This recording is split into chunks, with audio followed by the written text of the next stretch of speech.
जब आप धन्यवाद करते हैं तो कौन सुनता है? परमेश्वर। और जब आप स्तुति करते हैं तो कौन सुनता है? परमेश्वर। और जब प्रार्थना जब आप करते हैं तो कौन सुनता है? और आराधना जब करते हैं तो कौन सुनता है?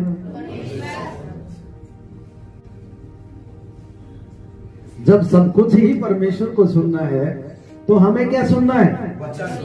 वचन।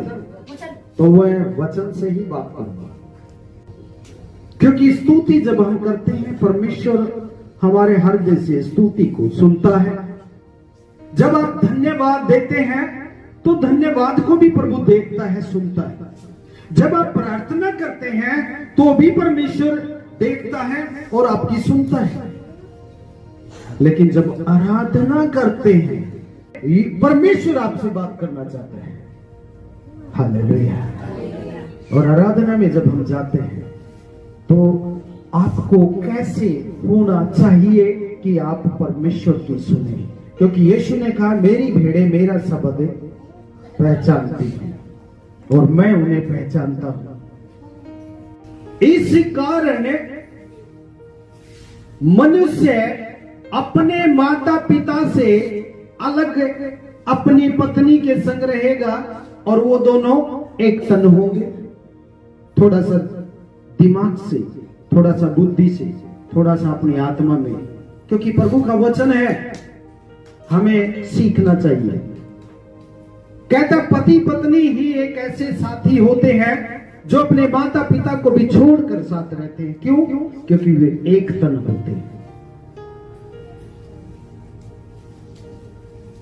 एक तन होने का मतलब वो शारीरिक रूप से एक तन होते हैं, लेकिन जब आराधना में हम प्रभु के पास आते हैं तो आराधना में परमेश्वर के साथ जैसे पति पत्नी एक तन होते हैं, वैसे आराधना में मुझे भी मेरे परमेश्वर के साथ आत्मा में एक होना है। हालेलुया। आप समझ रहे हैं? आप अलग नहीं है प्रभु से, परंतु वह समय आता है वरन आप भी है जिसमें सच्चे भगत पिता की आराधना आत्मा और सच्चाई से करेंगे, क्योंकि पिता अपने लिए ऐसे ही आराधकों को ढूंढता है। यीशु ने एक बार कहा था, मैं किसको ढूंढने आया हूं? खोए हुओं को और भटके हुओं को, कि वो अपना मन फिराएं, पश्चाताप करें और मेरे पास आए। जब आप यीशु के पास कलीसिया में आते हैं, संगति में आते हैं, आपने गीत गाए आनंद के साथ, गवाहियां दी दिल खोल के, धन्यवाद किए, सब परमेश्वर ने सुना, प्रार्थना की, सब परमेश्वर ने सुना। लेकिन जब आराधना करते हैं तो एक समय वो होता है जब आप पिता के साथ एक हो जाते हैं। हालेलुया।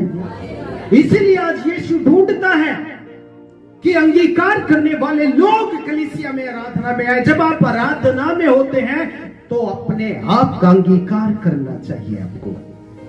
वो अंगीकार, वो पश्चाताप, वो गलतियों को जो मैं पिछले दिनों से करता आया हूं, प्रभु मैं तेरे सामने दोषी हूं, वो बलिदान आपको आज चढ़ाना है जो पुराने नियम में इजरायली लोग पशु पक्षियों का बलिदान चढ़ाते थे। हालेलुया। आज आपको अपने हृदय की भेंट चढ़ानी है।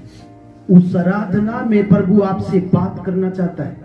और बात कैसे लोगों से करता है? दूसरा इतिहास 7:14 में लिखा हुआ है, तब यदि मेरी प्रजा के लोग जो मेरे कहलाते हैं यदि अपनी बुरी चाल से फिरकर इस जगह पर जो आज से प्रार्थना की जाएंगी उस पर मेरी कान और आंख लगे रहेंगे। कैसे लोगों की प्रार्थना सुनता है प्रभु, और कैसे लोगों के ऊपर आंख और बात करता है? जो अपने अंगीकार को करते हैं।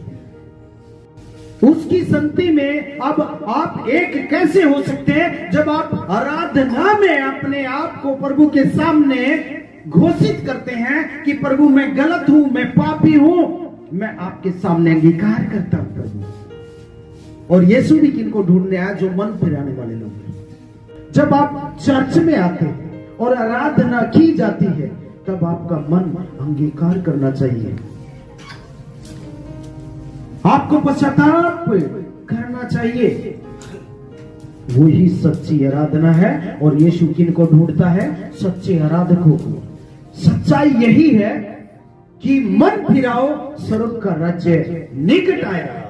इसलिए आराधना के दौरान प्रभु आपको धोएगा और फिर जो वचन होगा, आपकी भूमि तैयार होगी, आपको वो 3 नंबर करके और अच्छा वचन अंदर देगा। यदि आपने कठोर स्वभाव रखा और 3 नंबर और अंगीकार नहीं हुए, तो वचन जो आप लेकर जाएंगे वो आपके दिमाग को ऊंचा कर देगा, 3 नहीं होने देगा, क्योंकि भूमि तैयार नहीं है। आराधना, प्रभु से बात करना, अपना अंगीकार करना, पश्चाताप करना और अपने पापों को स्वीकार करना, और फिर जब वचन दिया जाता है, आपकी भूमि वचन के लिए, बीज के लिए तैयार है, प्रतिफल देगी। हालेलुया। अभी समझ रहे हैं? वो पवित्र परमेश्वर है और कहता है तुम भी पवित्र बनो। क्या बनो? पवित्र। पवित्र का मतलब जो पाप हमसे होते हैं, वो आराधना के दौरान प्रभु जब बात करना चाहता है, मैं उंडेल दूं कि प्रभु मुझसे ये गलती हुई है। यदि आपकी किसी भाई से गलती हुई है, तो भाई के पास जाकर बोलिए, भाई मुझसे गलती, क्षमा करना, आपका पूरा हो गया बलिदान। यदि आप उसको कठोर मन के बनाए रखते, मेरे पास नहीं आया, मैं घना बड़े साहब लग रहे, ऐसा यदि स्वभाव है, तो समझ लीजिए कोई गलत स्पिरिट आपको गाइड करेगा। आपको उत्तर तो प्रभु देता रहेगा, लेकिन परमेश्वर आपके साथ नहीं होगा। हालेलुया। उत्तर तो इसलिए मिलेगा क्योंकि आपने मांगा यीशु से, उसने तो दे दिया उत्तर। प्रार्थना मिल गई, उत्तर मिल गया। घर में चीजें आ गई हैं, मैं चंगा हो गया हूं। क्यों? क्योंकि यीशु से मांगा था, कहा है कि मांगो तुम्हें मिलेगा। लेकिन रह तो परमेश्वर गया ना, उसकी तो नहीं सुनी गई। उसकी सुनी कब जाएगी? जब हम अपने पाप को अंगीकार करेंगे, परमेश्वर तब आपसे बात करेगा। जब आप संगति में आते हो तो उसके साथ एक आत्मा में हो जाते हो। जब आप संगति में रहते हो, परमेश्वर के साथ एक आत्मा हो जाते हो। एक आत्मा, मैंने बताया पति पत्नी जैसे कुछ समय होता है, एक तन होते हैं। परमेश्वर के साथ हम आराधना में एक हो जाते हैं। परमेश्वर शरीर नहीं, आप शरीर से एक नहीं हो सकते। परमेश्वर के साथ आप आत्मा में एक हो सकते हैं, क्योंकि परमेश्वर आत्मा है, उसे शरीर से कोई लगाव नहीं है। वो तो हमें दिया है, वो तो आत्मा से हमें बात करना चाहता है। यदि मनुष्य के अंदर आत्मा नहीं होता, तो फिर जैसे पशुओं से बात नहीं करता परमेश्वर, हमसे भी नहीं करता। पशुओं में आत्मा नहीं होती है, पशुओं के अंदर प्राण और देह होता है, लेकिन इंसान को परमेश्वर ने आत्मा दिया है। इसलिए आज हम परमेश्वर को जानते हैं, इसलिए प्रभु आज हमसे बात कर पाया, क्योंकि हमारे अंदर आत्मा था, उसको प्रभु ने दोबारा जीवन दिया है। संसारिक लोग शरीर की बातों पर मन लगाते हैं और आत्मिक लोग आत्मा की बातों पर मन लगाते हैं। है ना? कितनी अद्भुत बात कि प्रभु हमसे एक होना चाहता है, और हम है कि बस अपना आनंद पूरा करके घर चले जाते। परमेश्वर रह गए आज भी बात किए बिना। आराधना हुई, हमने सिर्फ अपने मन के आनंद को पूरा किया। क्या बात है प्रभु, तेरा धन्यवाद। थोड़ा सा झूम लिए, मन यूं का यूं जैसा लेके आए थे, लेके चले गए। फिर परमेश्वर बात क्या करेगा? नहीं करेगा। साफ लिखा हुआ, भला होता कि आज हम उसकी सुन लेते।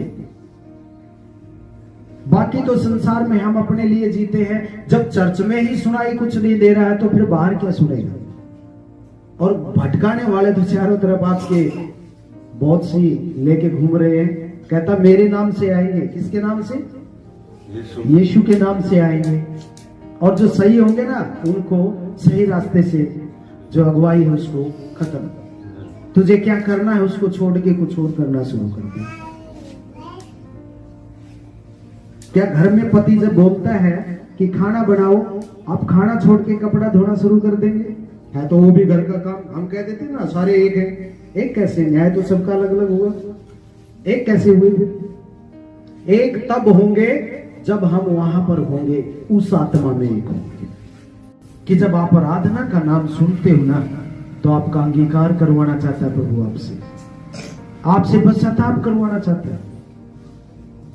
क्योंकि जब पश्चाताप के बलिदान चढ़ाए जाते थे तो आराधनाएं होती थी, आराधना के दौरान लोग रोते थे, क्षमा मांगते थे प्रभु से। यदि आप प्रभु की उपस्थिति में आराधना में सही है ना, तो आपके अंदर वचन भी सही जाएगा, और वचन जब अंदर गया तो फिर वो जीवन बदले बिना रह नहीं सकता। मैं बता दे, बाहर से आपको कोई नहीं बदल सकता, अंदर जो जाएगा। क्योंकि परमेश्वर का इब्रानियों की पत्री में लिखा हुआ शायद 4:12 में कि परमेश्वर का वचन दो धारी तलवार की तरह है, जो गुदे गुदे गांठ को आर पार छेद देता है।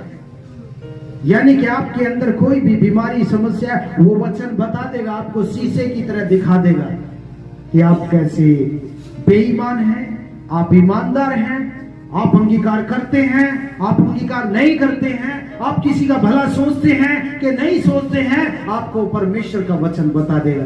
संसार जवाब नहीं देगा। संसार आपको अच्छी बातें बता सकता है, लेकिन उद्धार यीशु से ही है। मेरे बहन भाइयों, परिपक्व रहिए, क्योंकि अंत के समय जितने आएंगे प्रभु ने सब कुछ बताया हुआ है। मत्ती 24 अध्याय नए विश्वासी, पास्टर, सब पुराने विश्वासी सब जानते हैं, लेकिन फिर भी अनजान से बने रहते हैं। क्यों ऐसा है? क्योंकि ऐसा नहीं होगा तो प्रभु का वचन भी पूरा नहीं होगा। इसीलिए ऐसा होगा क्योंकि उसका वचन पूरा हुए बिना नहीं रहेगा। औरत ने जब इत्र ला के 1 साल की कमाई का उंडेला, उसकी खुशी का ठिकाना नहीं था उस बेटी का, प्रभु की बेटी का। उसका मन इतना आनंदित हुआ, उसकी आत्मा इतनी प्रसन्न हुई कि प्रभु में उसने इतनी शांति महसूस करी कि प्रभु यीशु मसीह बैठे हुए थे, इत्र को उंडेला। यह आराधना थी उसकी। वो प्रकट करना चाहती थी कि ये पैसा कुछ नहीं है, मेरे परमेश्वर का अभिषेक है। हालेलुया। और जब वो इत्र से घर, उस महंगे इत्र से घर, 1 साल की कमाई का उसने इत्र लाके प्रभु के बालों पे डाल दिया, जो ऊपर से नीचे तक बह गया। प्रभु भी गदागद आनंदित और वो बहन भी आनंदित। लेकिन समस्या किसको हुई? यहूदा को समस्या। अरे क्या कर दिया तूने? 1 साल की कमाई का ये गिरा दिया सारा इत्र। क्या किया? कंगालों को रोटी खिला सकती थी, भिखारियों को तू कुछ दे सकती थी।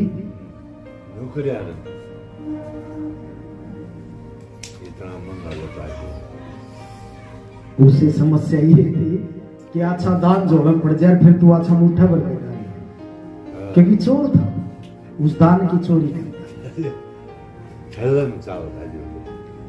क्या समझ रहे कैसे दिमाग चलता? लोग जो राइट हैंड बैठने वाला व्यक्ति ऐसा काम करता है प्रभु के साथ, जो यीशु के खुद यीशु के बगल में बैठा हुआ इंसान ऐसा कर सकता है, तो आज शैतान किस किस को इस्तेमाल नहीं कर सकता। लेकिन जो आराधना में अपने आप को दीन और नम्र करते हैं, अंगीकार करते हैं, प्रभु मुझसे पाप हुआ है, रियल में मैं पापी हूं प्रभु, आगे ना करूं, और मैंने किसी का, जैसे जक्कई ने कहा कि किसी का लिया है बेवजह से मैं 4 गुना लौटा देता हूं। ऐसा यदि आप उसको क्षमा करते हैं, प्रभु मैंने किसी का पाप किया, मैं जाकर क्षमा मांगूंगा। आप जब यहां कमिटमेंट करके जाएंगे, परमेश्वर आपके घर तक ब्लेसिंग देगा। हालेलुया। आप इस बात को करके देखिए।